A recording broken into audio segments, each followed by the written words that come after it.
sometimes it's just nice when you can have an opportunity to just enjoy the beautiful glow of the aetheryte and the many people who come to gaze upon its splendor.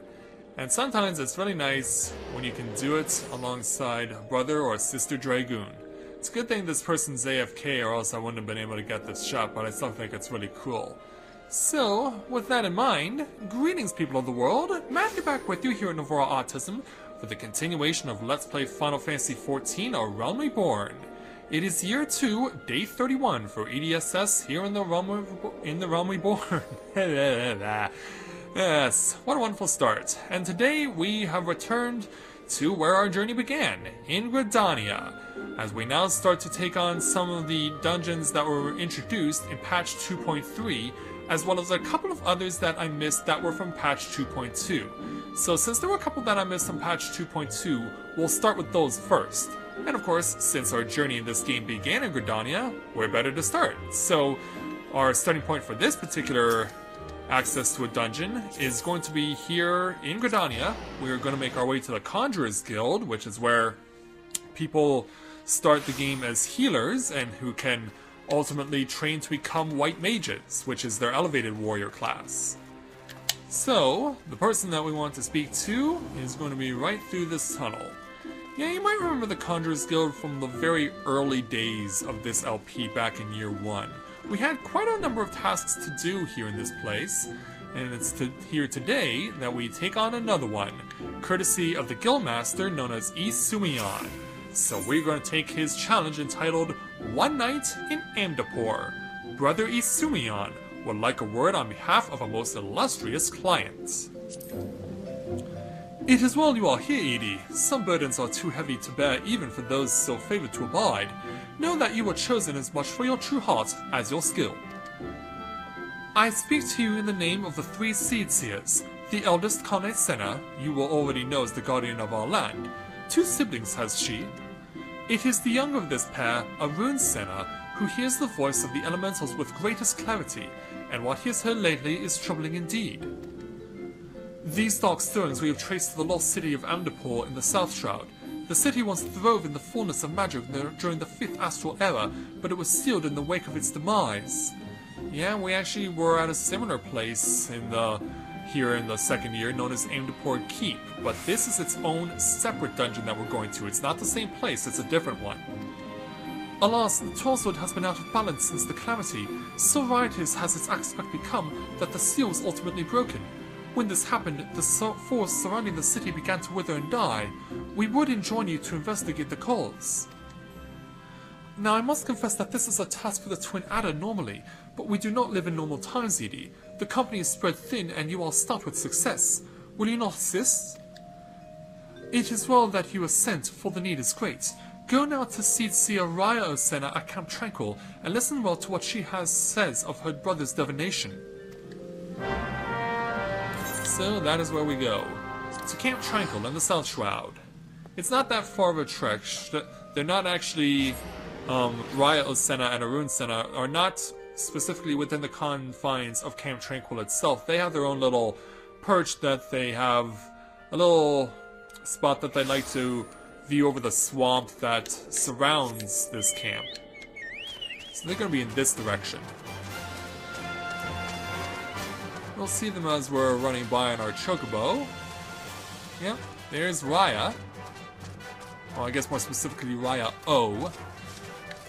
And she's accompanied by a pair of cute little Moogles. Don't worry, these are not the Moogles that you would run into if you were fighting good King Moggle Mog the 12th.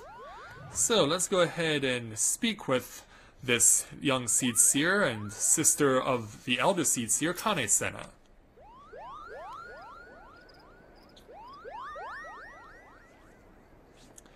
Ah, hear about that cursed pile of rocks they call the lost city of Amdapor, I assume?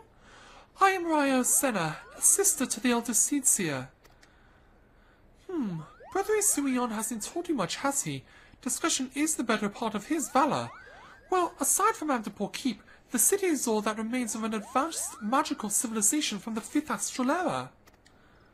No records survive of how the city met its end, but the elementals tell us all was undone by what the Great One calls an unclean presence. I fear that's what my brother senses in this very thing. Its Satan is strained after so many centuries. If it hungers for another city to stake its thirst on. I'll take it from here, sister. And here comes the youngest of the Senna family, Arun. There you are, brother. Why must you dawdle so and leave the tedious explanations to me? Now convey all you felt to this artful adventurer. My sister paints me as a bumbling rustic, but I assure you, I'm nothing of the sort. I'm simply attuned to something greater, which brings us to that darkness stirring in Amdapor behind the barrier. Something has kindled there, and daily it grows, and how distrait the elementals are. I've not seen the like of it. They show me what feels like an awakening, and nightmares. I fear this calls for a more prosaic sensing than that of my rare gift. Some disaster slouches towards us. Might you discover the source of these dark visions and nip it in the bud? You are our best hope, Edie. Surely you can find the will to journey to Amdapor. You shall find a word whaler by the name of Alphine, keeping vigil at the barrier. I believe I will do that. And don't worry about returning here to tell us of your findings. The elementals will doubtless keep us apprised. But enough talk. Good luck, Edie. And so Arun goes to his musings. And so we'll leave Raya and her little Moogle friends to be. Well, actually, let's talk to her Moogle friends. Kupchak Hoopa, let's see what you have to say. Why, I served Ryo since she was a little girl no bigger than me. Kupo! She has matured much since the calamity. Her brother Arun, on the other hand. Well, when you come to know someone for a long time, I guess you would get that impression, wouldn't you? Pooknipak, what do you have to say? When she was a child, Ryo had quite a temper. She's a sweet little girl now, but a Moogle does not easily forget. Even now the sound of her voice makes my first stand on end. Kupo! So be it. So, destination is going to be... Where are you? Right there. So, we see the lost city of Amdapor here. It's actually quite a bit of distance from Amdapor Keep, which is over in this way. Over in Snake Mold. So, yeah, it's strange that the two places that we need to go to for the various locations for Amdapor are not in the same general area, that they're quite a bit of distance apart from each other. But I'm not the one who made this game, that was old Square Enix. I go to that line way too often, but I only say what is true. So, over here... Do we have to... Okay, we're up against the border, so we can't go any further over here. So we have to jump over through all these revenants to find Alphine. Yeah, this is not the easiest place to stand ground with all these feral enemies, but since we're level 50, we won't be attacked by them. Alright, Alphine, what have you got to say? The Seed Seers has word of your coming. You are bold indeed to willingly glimpse into the darkness. The Lost City festers more and more by the day, and they say you're looking to lance the boil, eh? Beyond this gate lies out a land out of balance, its earth aspect sapped by the calamity. You had best be prepared before proceeding further. Rot and wrong, that's what you'll see. Creatures run mad, tormented by hooked birds that clutch and burrow. Well, good luck with that. No doubt you'll prevail, being favoured of the Seed Seers and all. Fight well! And so that completes the One Night in Amdapor challenge, and in doing so we now unlock the lost city of Amdapor. So we now have it at our disposal. So let's go ahead and queue up for this particular challenge. So we'll go ahead and find this one. It's going to be right here.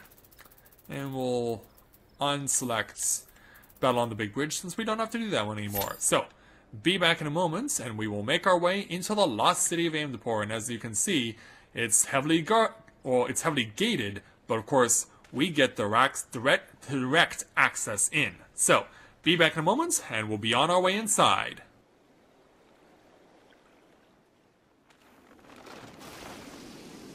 Yeah, so, now we've arrived. Yeah, what Amdapor Keep was? Well, that's nothing compared to what this place is. The lost city of Amdapor is one disgusting location. I mean, if you didn't know any better, you could swear you were playing The Last of Us. But, nonetheless, myself and 3 others will be making our journey here at this frightening, horrorful locale. So let's go and get this going. And this actually has quite, as you can understand, quite some very somber music.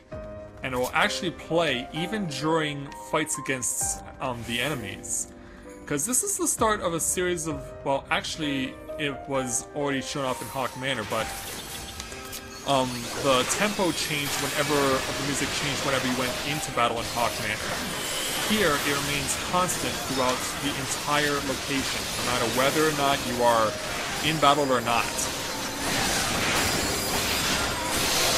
There'll be a lot of enemies that are, like, can be completely gross and disturbing. So, it's not necessarily Halloween. I mean, Halloween's in the 7th month, but still, it is pretty creepy, I'm sure you will admit. So know that this is pretty much the entire music that you hear is just a piano solo. Played over and over again. Because there's not much else in terms to speak of the music here. It maintains its consistent pace and tempo all throughout. Oh, my target went away because our tank is going to get some new targets. We should finish off this one before we start running too far. Well, and you might want to be careful about, because some of the treasure chests here are not what they seem. There are a couple of treasure chests in this place that do house mimics. And mimics are evil, vicious, brutal monsters that will take away a lot of health from you if you aren't careful.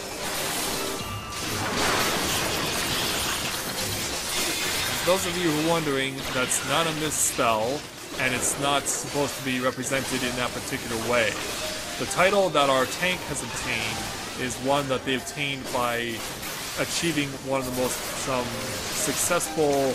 getting one of the most successful achievements in the game that you can get by beating one of the hardest dungeons that there is. And it's only through completing that dungeon that you get that particular title. As I said, that's in this instance, that's not what it's referring to. It's not supposed to be suggestive in any way. But ultimately, once we get to a point where we see a mold colony, we have to destroy the mold colony.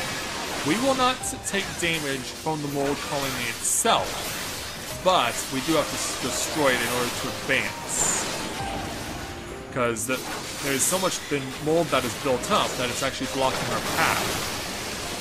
Yeah, you saw the sign that said Morty Barricade fold away, so that means we can continue on.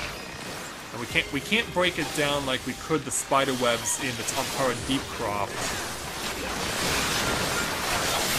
Actually, wasn't, I don't know, that wasn't was it Tomkara Deepcroft? No, it wasn't. It was correct name is eluding me right now.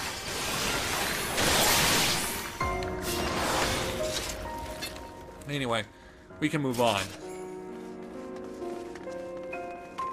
So we're gonna keep on going here. And now we start seeing scorpions now coming into the picture. It looks like our tank's gonna keep pulling. Seems like our tank feels confident enough to do a large pull. As you can see, we cannot advance further or open that gate until we defeat all the enemies that are over here.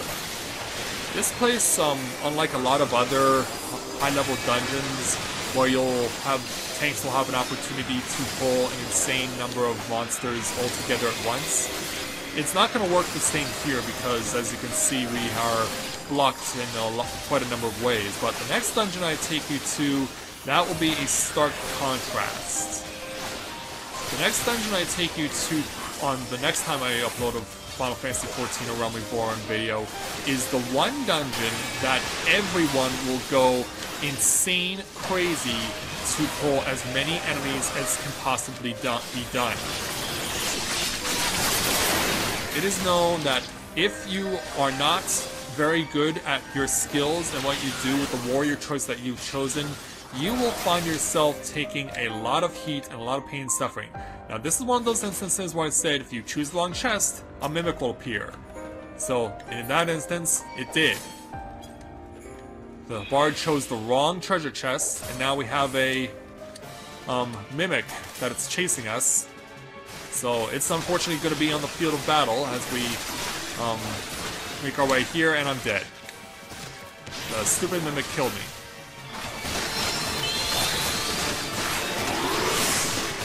Now this is something that really should not have happened, but I guess the bard is also new here.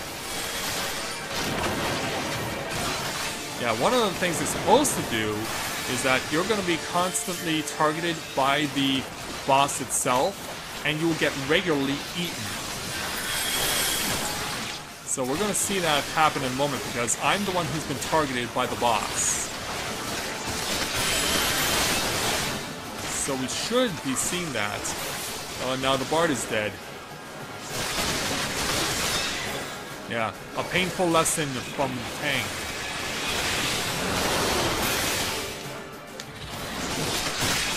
And once you get eaten, then it's up to your party to break you out. If they don't break you out in time, you automatically die. And it looks like the bard surrendered. Now, I know what happened the last time I did that. And I shan't be doing it again. So, we'll see if we can keep going and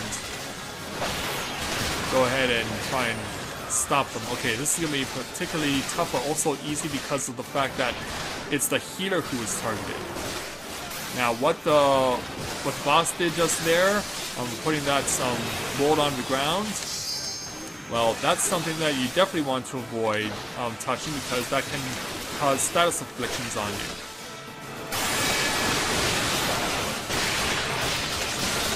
So you want to minimize your time in it as much as possible. I believe we can go ahead and use the limit break, because it seems like we're doing well enough. Okay, and the heater's been targeted again.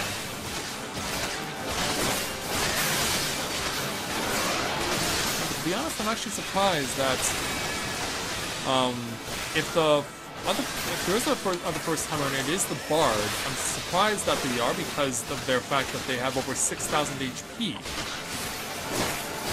as their max, so that really surprises me. But nonetheless, without the help of the bard, we're gonna get the win here.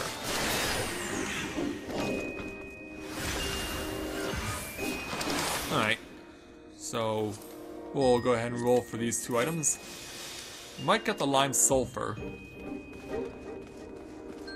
So let's go ahead and start pursuing the tank, because now they're gonna have a little more room to run.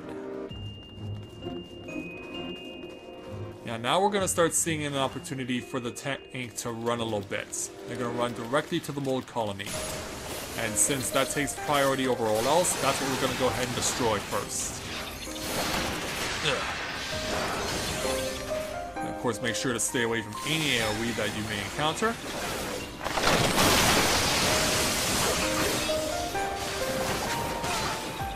Yeah, thank you whoever targeted or marked the mole colony as the priority one to destroy. Right, there we go. It's gone. Means once we kill off all the rest of these enemies, we will advance. Ugh. Take him down. Take him down, fool.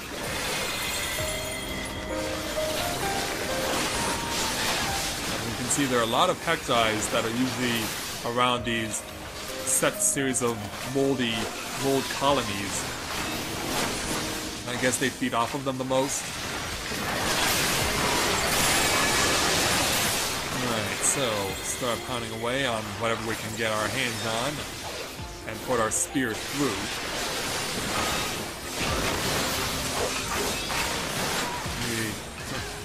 We're enjoying the somber piano music, the somber piano solo, at the same time we're hearing the loud banging and pounding of the various weapons colliding with the enemy's flesh and bones and eyes and various other organs. Alright, let's be on our way. Off to the next area. Yeah, I mean, you can see the spores floating around in the air. You can see just how bad it is in this place. We want to run through here because that hurts us. So it looks like we're gonna stop right here. And we'll start beating up more bad guys. Do everything we can to further our cause and to get them eliminated.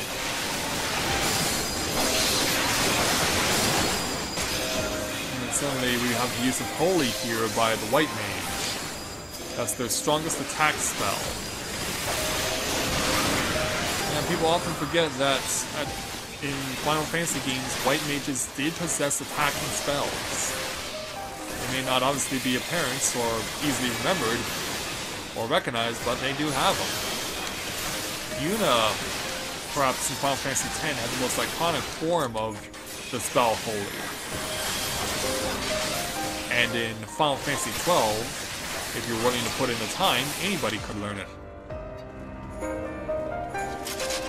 So in this instance, you want to touch the chest on the left. Yeah, the first time you didn't want to touch the one on the left because it was a mimic. This time, however, switching it up.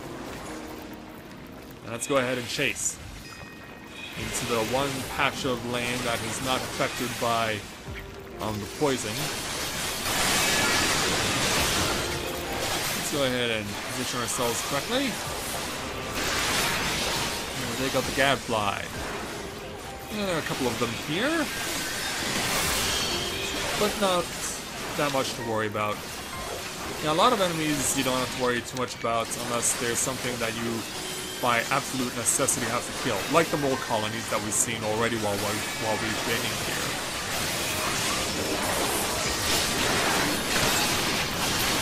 Alright, took him out. So as you can see, we have one more mole colony to deal with. And this is actually the last one. There won't be any more mole colonies for us to contend with beyond this point. This is the last one we'll have to deal with. It looks like for some reason we have kiting going on, meaning that the tank appears to be drawing everything. Which begs the question, A, why is the tank not getting healed? And B, why am I the only person attacking the mole colony? Because we know that's the first thing that must be destroyed before anything else. Yeah, that'll help us. That will help our cause. And we'll go ahead and resume our usual offense. I didn't get it. I didn't get the lime sulfur, unfortunately. The tank got it. Alright. Off we go to the next location. So we've arrived at boss number 2. Now this one works a little bit differently. What the tank is going to do here is target a lesser enemy in order to kill it, and once it dies, that attracts the boss and brings them down onto a reachable area where you can actually attack them. So let's go ahead and pound away.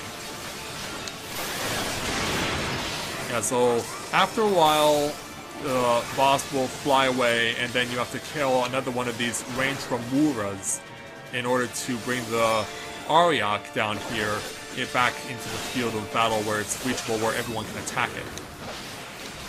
Plus, at times, it'll also cause a big pool of poison to be spread out, so you're gonna have to deal with that too. Right, on to the next section. Let's kill off Wamura in order to keep Ariak down on our level. Close to getting access to another limit break. There we go. Go ahead and use it.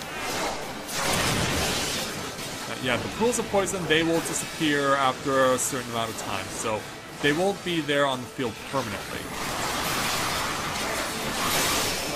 Go ahead and get ourselves close to sealing the deal on Ariak. Won't be much further now. And it's dead. Alright, that takes care of him. Let's go ahead and play for this amount of treasures. Ooh, one automatically goes to me. As for the others, well, we'll see what happens. I know I'm getting one automatically. But it's time for us to go inside now. And so, when we go inside, we're going to see that we have a bit of a barrier to deal with. Now, what the white mage was doing is that they're attacking the white mage stones. Meanwhile, the tank is drawing away all the enemies from there. And what we're ultimately going to do is that we want to destroy both white mage stones, because if we don't, we cannot destroy the balls of fawn off in the distance, which is the enemy we have to defeat in order to continue on. So we gotta get rid of everything else so they're not distracting us. And then we'll go ahead and proceed to advance to the next section. I'll deal with destroying the mage stones so we can actually damage balls of fawn. I might take damage from this one. Yeah, I did. Thankfully, the bind only lasts for 5 seconds. And I didn't take that much in terms of damage anyway. Into the skies. Keep pounding away on them. There we go. So the tank will draw balls of fawn. Meanwhile, we gotta get the other white mage stone destroyed in order to gain access to damaging balls of fawn, as I've mentioned before.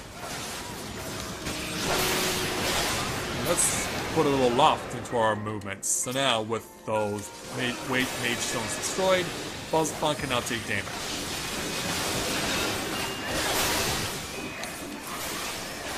Into the air again. And Paralyzed 3, you want to avoid that, or else you'll be paralyzed for quite a substantial amount of time. But balls of fawn is defeated, and we now get access to the next area. As you can see, there's a treasure chest that we're coming up on. There usually is more gear to play for in that chest. It's not going to go to me, it's likely going to go to the white mage. It's likely to go to the healer. Now in this instance, there are 4 white mage stones to deal with. But we're going to keep repeating the process that we did before by drawing all the enemies away and attacking them. And then once having done that, we can then focus our attention on destroying the white mage stones. So basically, it's the same process as before, except there's more enemies to defeat and more white mage stones to destroy. All the while listening to the somber piano solo. Right, ads are gone. Now we have to start destroying the mage stones. Same as before. Nothing changes in the way we do this. Just get them down as fast as we can, have the tank do all the primary diverting, and then once you get your chance, go for it. So, my fellow allies are also destroying the other mage stones. There's 1 down, there's 2 down. This one's about to go down, it is. Alright. So yeah, this is pretty much the sum of what you do here in the last part of the Lost City of Amdapor. And it sets up for quite an interesting boss duel. But we'll talk more about that once we're actually there. I'm going to save my attacks, my special attacks, until we're actually at the boss. Alright, here we go, on our way there.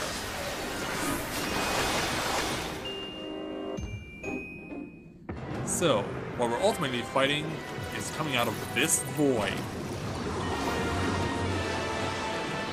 This is a pretty creepy looking enemy. And he certainly he's certainly going to be a pain in the butt. Now, what you want to do here in this fight is that you need someone ahead of time who can mark the doors. You notice that there are diabolical gates all around us. What you want to do is take a quick note of what symbols are on the top of the doors and memorize them so that when you need to, you can open a set of matching doors to avoid getting damaged by Diaboloso's ultimate attack. There's also going to be a gravity orb in play. Sometimes it'll target you, sometimes it won't. Crap. Well, this time it was me who suffered, but thankfully I got the heavy removed. Alright, that's Ruinous Omen. That's the ultimate ability. Now, if the tank, or if someone is going to open the doors for us, then we should be able to survive. But I've also seen runs where the option to not use the doors is also done. It will devastate you for a lot of damage, but if you believe that your party is confident enough and that you're strong enough to endure it, then you won't even need the doors. But you have to act fast in order to kill this guy quickly enough so that you don't get nailed by a second time. But as a good rule of thumb, if you're starting out with a completely different new group of people that have never done this for the first time ever, best rule of thumb is to memorize the patterns on above the diabolical gates and open them in order to avoid getting nailed by the Ruinous Omen, which is Diabolus' ultimate attack. And I've been put to sleep. In fact, we've been all both put to sleep. That's not good. And that gravity orb is still giving us fits. Yeah, so far we've done really well as far as causing damage. In fact, he hasn't used the Ruinous Omen again, which I find quite surprising, to be quite honest. I was not expecting him to not unleash it a second time. Okay, here he goes. Now he's unleashed it. But we might be able to stop him. We might be able to stop him from using it a second time. In fact, we have a healthy enough lead to do it, and we have. Victory is ours over Diabolos. Come crashing down, kiddo. We've beaten you.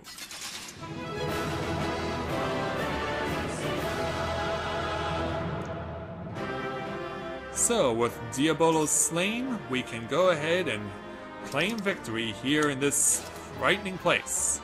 Oh, we did get the earrings after all. Well, I guess commendation does belong to the tank, but they ran away before I could get the chance to reward them, but... Oh, and we got the sulfur too, nice. So, that is pretty much going to do it for us here in Lost City of Amdapor. Having taken care of both Amdapor Keep and the Lost City of Amdapor, two completely different locations in the Stalstra, but two very crazy styles of fighting, we can now move on to the next dungeon that was part of 2.2 that it did not include previously. We'll take care of it next time. So with that, I'd like to thank everyone for watching the continuation of Let's Play Final Fantasy XIV, A Realm Reborn. And when I join you again, we will make our way back to Mordona to get the access point for the start of the next 2.2 dungeon underway.